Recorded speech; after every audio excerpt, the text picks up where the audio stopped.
Dia bukan gak tunduk perintah Allah. Tadi dia taat tuh. Nah gurunya malaikat iblis. Iblis ini jadi dosennya Pak. Dosennya malaikat. Kalau dosen kan bapaknya guru. Jadi guru di atas guru namanya dosen kan gitu. Tapi gara-gara sombong. Nah ini yang perlu kita kaji, hati-hati. Selagi masih ada dalam hati kita sifat seperti iblis, saya lebih mulia daripada dia, saya lebih hebat, itu akan menghapus amal ibadah. Dan itu biasa angkara manusia begitu tuh. Udah berasa lebih bagus ibadahnya, udah berasa lebih hebat ilmunya, sehingga orang lain dia kecil. Itu yang menyebabkan kemurkaan Allah. Yang kedua, dalam riwayat di keningnya Nabi Adam itu ada nurnya Muhammad. Iblis sudah tahu tuh, ini musuh yang terbesar nih.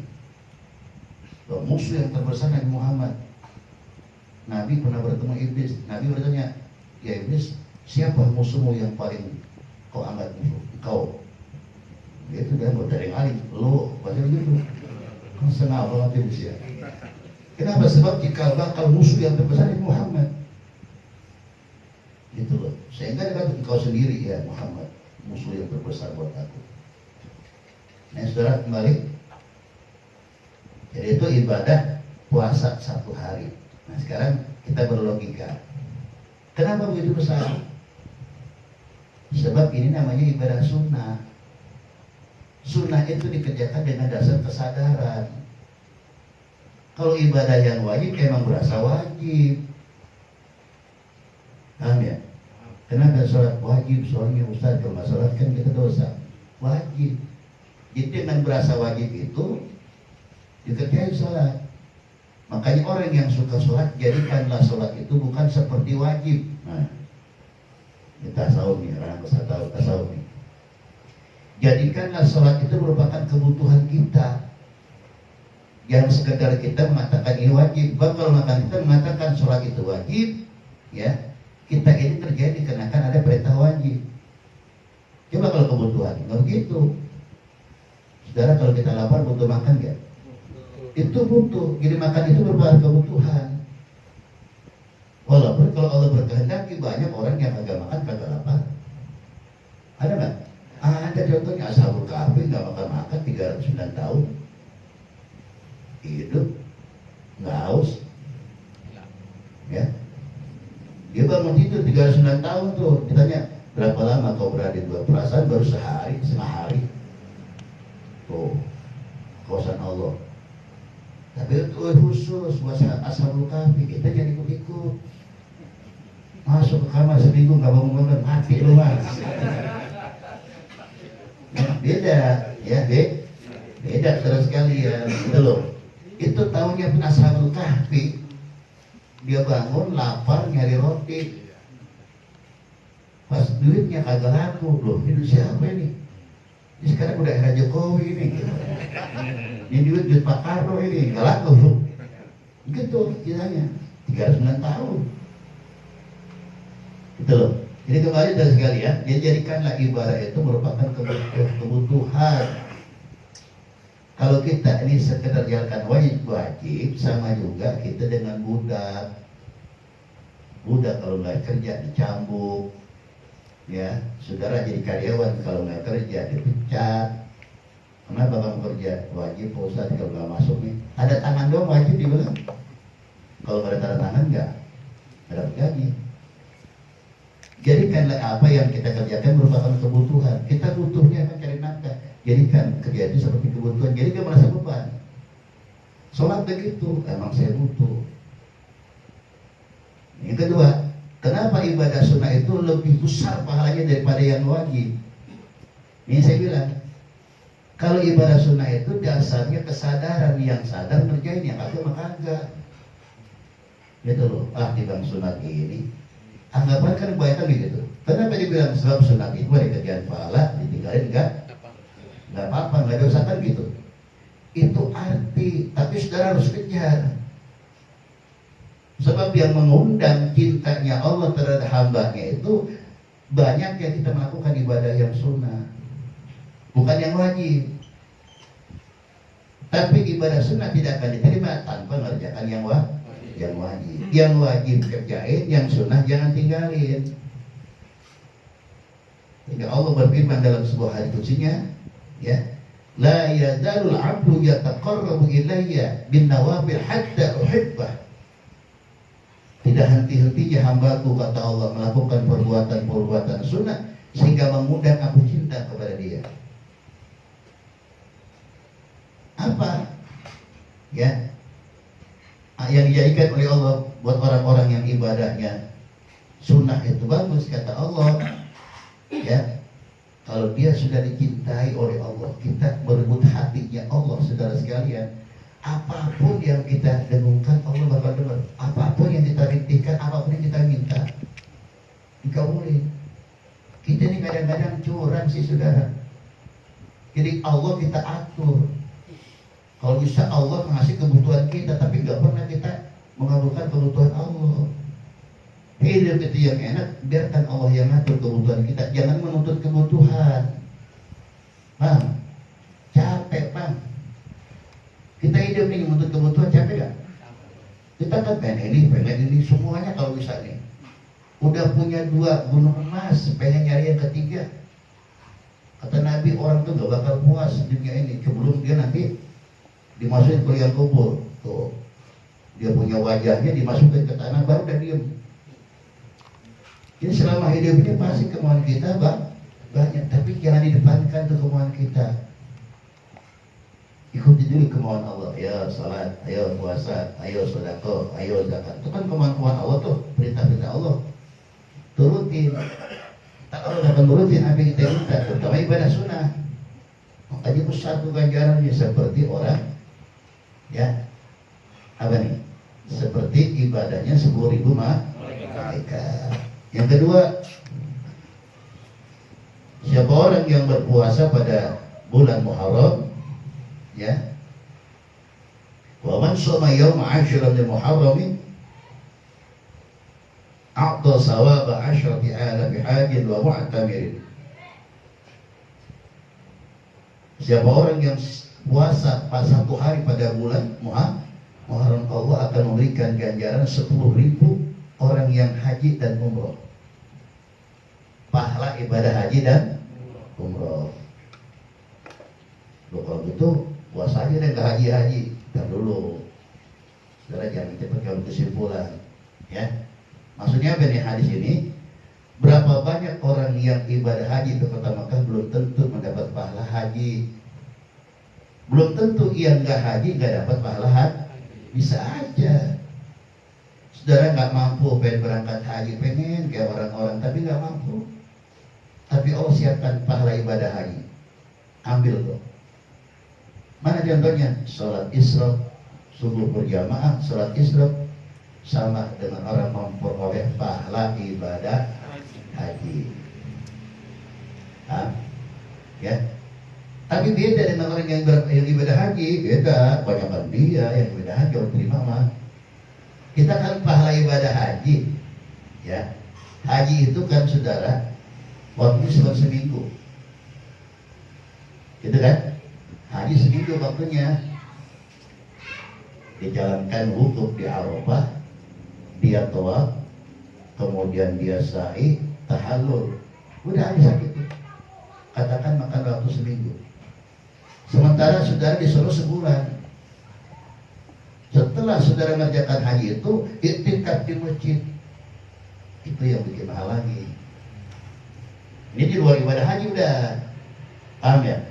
Kalau ibadah haji tadi tuh, ya, 1 niat ihram wukuf, ya kan? Kemudian tawaf, sa'i, tahallul, habis dah tuh.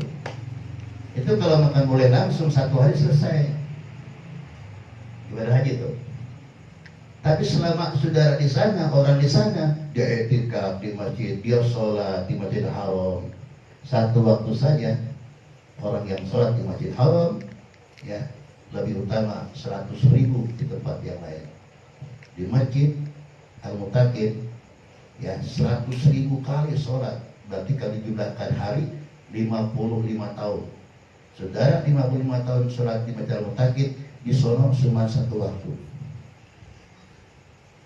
Jabatan mana sama orang dapat pahala haji? Lain lagi kan? Itu situ terjemahannya. Saudara saat dapat pahala ibadah haji tapi nggak dapat pahala sholat jamaah di Masjidil Haram. Paham? Jadi sini beda. Sama juga begini saudara sekalian. Ada orang ibadah haji tapi mimpi. Pahala nggak? Agak mimpi ibadah haji, naik pesawat sampai di muka aku langsung udah kerja. Ya, kaget aku masih salah juga ya bang, gara-gara juga. Berarti lu mimpi kalau gitu. Ya, pahalanya beda. Nanti sudah dia ngecilin. Nah sekarang kebalikan. Jadi belum tentu orang yang ibadah haji memperoleh ibadah haji pahala ibadah. Kenapa? Mungkin satu niatnya dia nggak baik. Yang kedua rezekinya yang digunakan untuk ibadah haji bukan yang halal. Bisa saja oknumnya nggak semua. Sehingga saudara sekalian Allah memberikan pahala-pahala itu selain daripada ibadah haji. Nah, ada orang saudara dulu punya istri hamil, ngidam, pengen makan daging bakar, nyarilah suaminya daging bakar. Cari ke sana ke sini, yang ketemu cuman ada nenek-nenek lagi bakar daging bakar. Kata sang suami si ibu tadi, Bu, boleh gak saya minta dikit aja buat istri saya lagi ngidam. Apa kata sang nenek tadi? Maaf Tuhan, buat saya halal, buat Tuhan haram. Kaget itu orang. Kok bisa begitu nek? Begini Tuhan, saya punya anak 3 orang, sudah 3 hari gak makan, lapar, menangis. Barang halal yang saya cari gak ada, duit pun beli barang gak ada. Dia ketemu bangke di jalan, saya ambil itu bangke, saya bakar agar anak saya bisa makan. Ya ini nanti kita tinjau dengan hukum Islam.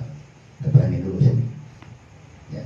Singkat dalam riwayat tadi itu, pulanglah sang suami tadi tidak dapat hasil daging bakar. Istrinya nanya, mana pak daging bakar? Bu, tadi aku ketemu orang yang bakar daging, cuman kata dia halal buat dia, haram buat kita.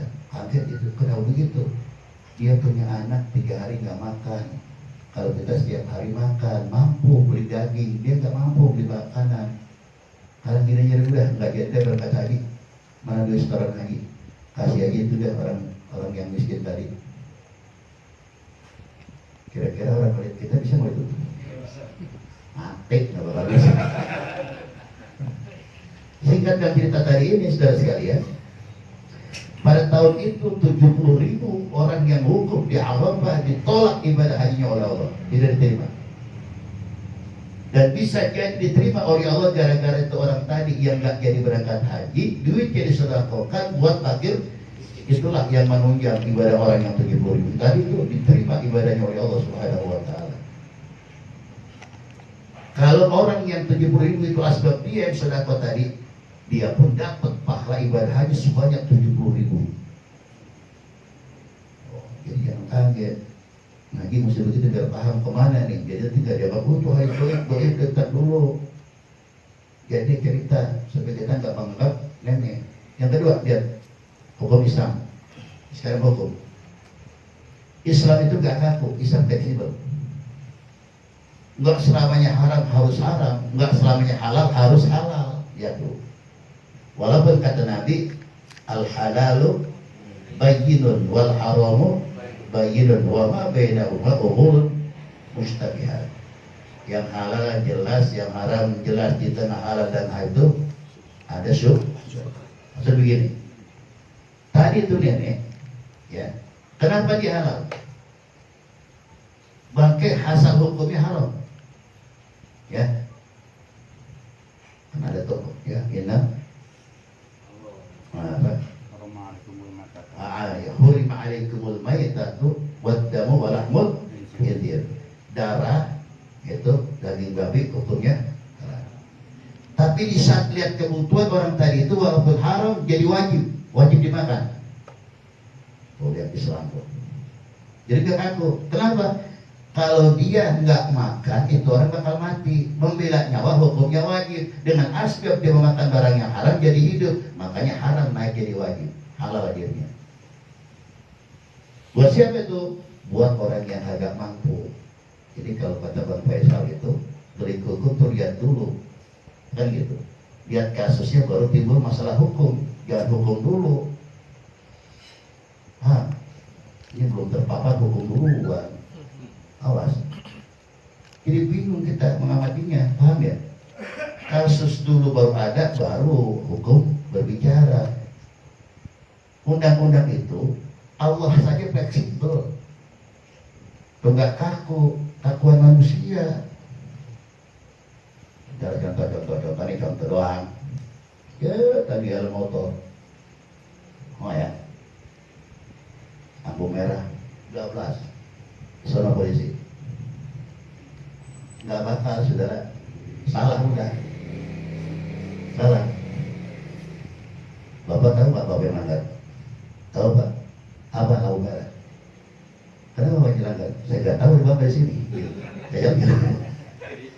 Saudara, itu nggak bakal. Pak maaf Pak, kata saya apa namanya lalai, nggak ada. Tapi Allah kalau lupa nggak ada hukum. Lunak, asal tahu gitu. Tapi jangan sembarangan. Jadi kembali dari kalian. Jadi apa yang haram itu bisa jadi halal apabila dulu. Nah, dia makan darurat itu, nggak punya duit. Tubihul mahdurat inda darurat. Tapi ingat juga, yang dihalalkan itu sebatas hari itu doang kenyang. Umpama setengah kilo kenyang cukup udah, jangan sekilo. Nah, setengah kilo haram tuh, tetap kembali ke asal. Bapak ini umpama nih bela nyawa, makan setengah kilo pas udah kenyang. Masih jadi setengah kilo tuh bentar berkat, nggak boleh. Lain ada hukumnya. Nanti kita belum ada persiapan berjuang lagi, jihad lagi. Paham ya saudara? Nah, itu dari haram jadi boleh, meningkat jadi wajib. Kembali dari kalian, ini satu fadilah orang yang puasa pada bulan Muharram satu hari akan memperoleh ibadah haji, pahala ibadah haji sebanyak 10.000. Kalau tadi 70.000 tuh, gara-gara dia tuh dia bisa apa? Diterima ibadah hajinya. Dan 10.000 kata Nabi orang yang mati syahid.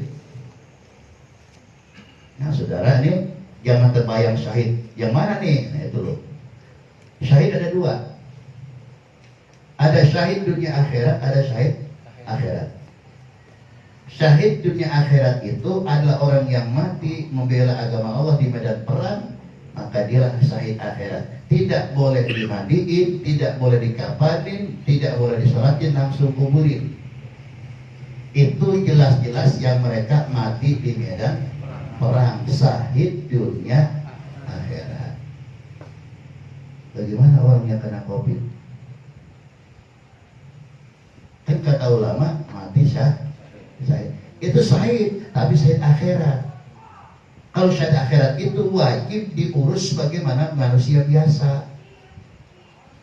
Dikapanin, dimandiin, dikapanin, disolatin, dikuburin. Paham ya? Itu bedanya. Nah, kalau makan ada sekali disolatin viral, imam merukuk dan jenazah, kan dia? Kan memalukannya dia. Mungkin dia pakai ilmu Abu Nawas kali. Abu Nawas sujud, nah itu iya, ilmu Abu Nawas gitu. Kenapa kamu sholatnya sujud? Ini kalau Abu Nawas dalam sejarah nggak pernah bisa melawan. Itu Harun al-Rasyid parah kalau ketemu Abu Nawas, nggak pernah menang. Satu ketika nih teman-temannya bilang begini, Abu Nawas, lo berani nggak ngapain raja? Kecil, yang benar kecil, tapi gua kepolin. Abu Nawas siap untuk pakai baju, kancingnya banyak dari kecil aku ya gue, udah gini. Raja nanya, Abu Nawas kancing baju gue banyak amat tuh. Itu yang gede ya, belum seberapa tuan. Rumah saya yang sudah gini tuan tuh. Tenang bro. Abu Nawas. Makanya dia kan wali. Ada lagi ditantang sama raja. Abu Nawas, ayo main banyak-banyakan masa. Siap. Ya. Udah siap aja. Siap Tuhan. Benar, ayo.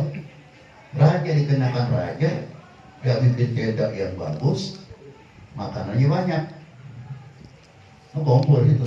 Abu Nawas gak punya apa-apa, punya tenda doang. Atau ketika bagaimana buat mengundang orang banyak? Ya sedikit lagi mau makan, tendanya dibakar. Kan angus tuh, orang kan berebut ke sini semua. Oh, menang lagi ya. Boleh juga sekali-kali tuh ibu Abu Nawas pakai. Itu namanya jawaban kefefet. Jawaban kefefet. Bukan kefefet, bukan kefefet. Ilmu terus dari sekalian, Abu Nawas hebat orangnya. Apa di antara ungkapan dia? Ila setul firdausi a'la. Dia pernah menuduh Allah. Allah itu tuduh. Ya Allah, saya menghambamu yang berdosa, tapi engkau lebih banyak daripada saya. Oh, benar. Apa yang lebih banyak? Ampunan Allah maksudnya. Jadi wali susah. Dan saudara sekalian, jadi ada orang puasa dapat pahala 10.000 orang yang mati. Saya dia mana tuh? Ini mungkin syahid akhirat, bukan syahid dunia akhirat. Nah, selama COVID berapa orang yang mati udah? Andai kan itu dikatakan syahid akhirat, berarti orang tadi itu puasa 1 hari kita dapat 10.000. Sekarang udah jumlah 200.000. Pahalanya buat kita tuh yang puasa. Tak berani banyak dah.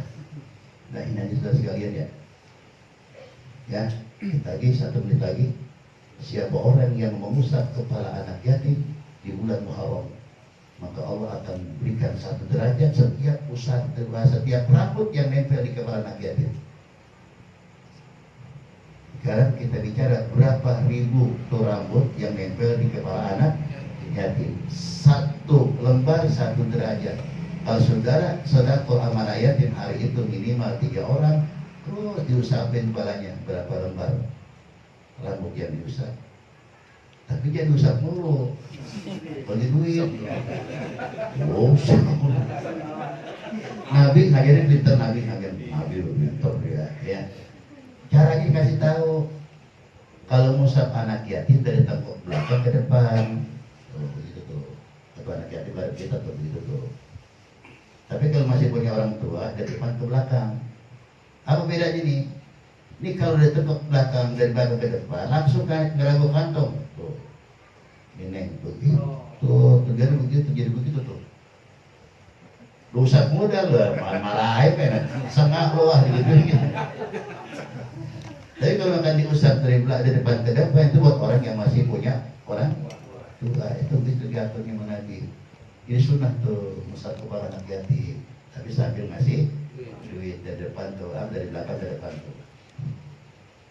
Pas namanya nggak baik lagi, kalau sekarang kan baik lagi, sudah ribet gitu.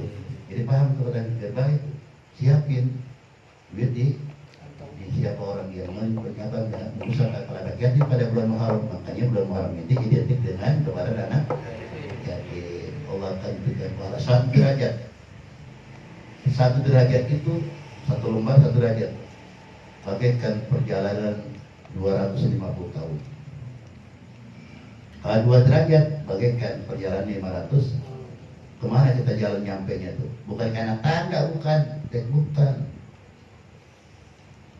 1 tingkat kita jalan 250 tahun kemana? Nyampe mana kira-kira? Belum kebayang udah kita. Tapi digambarkan Nabi itu. Kenapa digambarkan Nabi? Kan belum punya. Termotivasi dengan asbab ucapan Nabi tadi. Amin. Dan ini sebelum terangin apa aja kejadian pada bulan Muharram, insyaallah pada panjang umur minggu depan terangin. Ya, mudah-mudahan ada 10 Nabi nanti yang mendapatkan keistimewaan dari Allah itu terjadi pada bulan Muharram. Mudah-mudahan bermanfaat. Wallahu a'lam bishawab.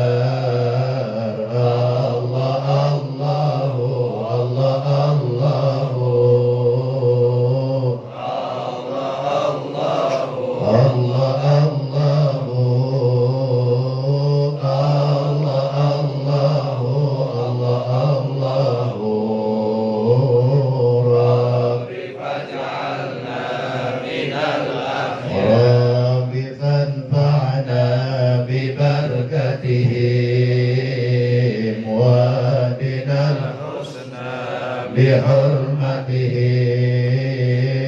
وأمتنا في طريقته ومعافاته من الفتن الله الله الله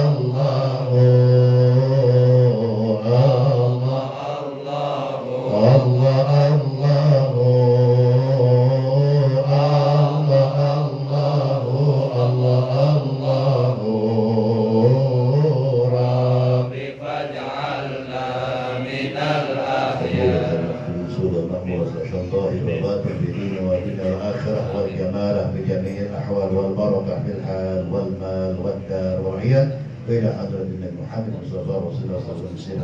الفاتحة.